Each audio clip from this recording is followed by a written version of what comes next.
Manifest Destiny was the expansion of the United States from the Atlantic coast to the Pacific coast. There was extreme nationalism developing in post-revolutionary time, which sparked the war with Mexico.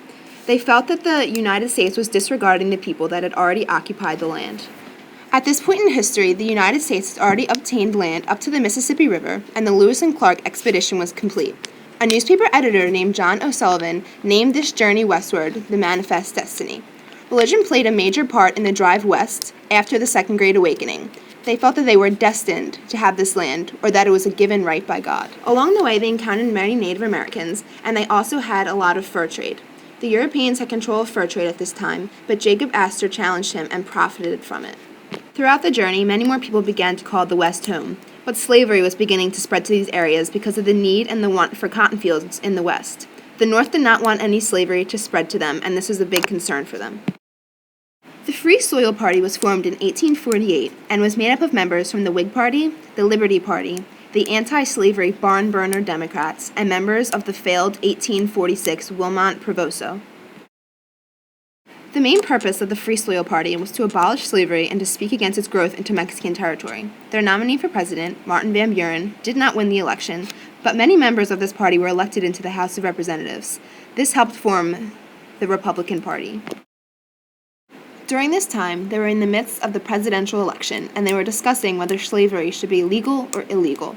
For the Whig Party, the candidate was Zachary Taylor. For the Democratic Party, it was Lewis Cass. And for the Free Soil Party, it was Martin Van Buren. Popular sovereignty was brought up by Cass. He wanted to let the citizens decide if they wanted slavery, but some problems emerged. How would they conduct the voting? What current slaves would be freed, or would their owners still have the right to them? Was voting fraud a possibility?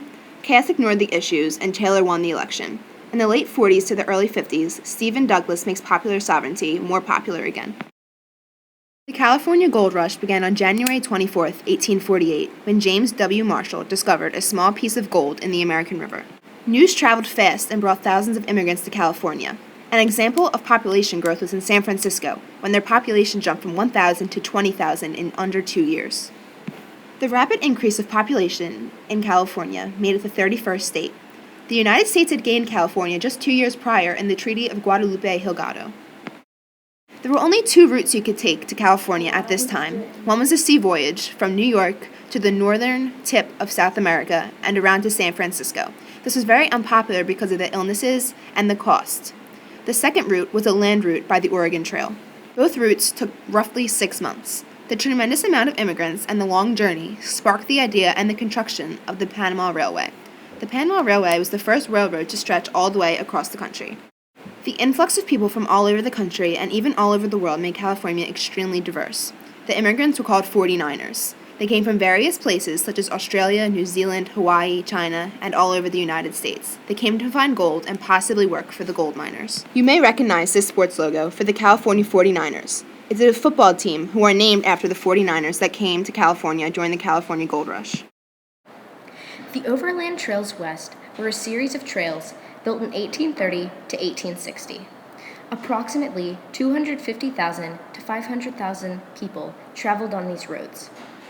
People used these roads to settle west, and farmers used them especially to find better farmland in the west. Settlers anticipated a difficult journey, so they looked for shortcuts along the way to avoid the difficulty traveling. The discovery of gold in California excited settlers of the East, and tons of people started to use these trails to get to California after hearing the news of gold. These trails started at the Mississippi River and continued west. Basic routes were followed by the travelers along river valleys. The National Road was the first major improved highway in the United States and the first government-funded road in the United States history. It was constructed by the federal government in 1811 and rebuilt in 1834. The National Road connected the Potomac and Ohio rivers. The National Road is about 620 miles long. In 1825, popularity grew for the National Road. Songs, paintings, and stories were made in celebration of this great road. Settlers moved in wagons across the road. and believed that it was a gateway to the West for the Eastern settlers. The government also believed it was necessary to be used and built to unify the entire country. James K. Polk was born in 1795 in North Carolina. After graduating college, he became a young lawyer in Tennessee. Later, he served in Congress, the House of Representatives, for Tennessee. Eventually, he left and became the governor of Tennessee. James Polk was a friend of Andrew Jackson and a friend of Sarah Childress, who he later married. She helped Polk a lot during his political career and was a major influence on him. In 1845, James K. Polk was elected as the 11th president and served until 1849. As a Democrat, he promised in campaign to only serve one term and had no means of serving longer than that. Polk was president during the American and Mexican War. America won, and Polk received many benefits. He was able to expand America by getting California and the Southwest states. During his presidency, he revised the National Bank, handled land disputes with Britain, and gained the Oregon Territory. He died shortly after leaving office.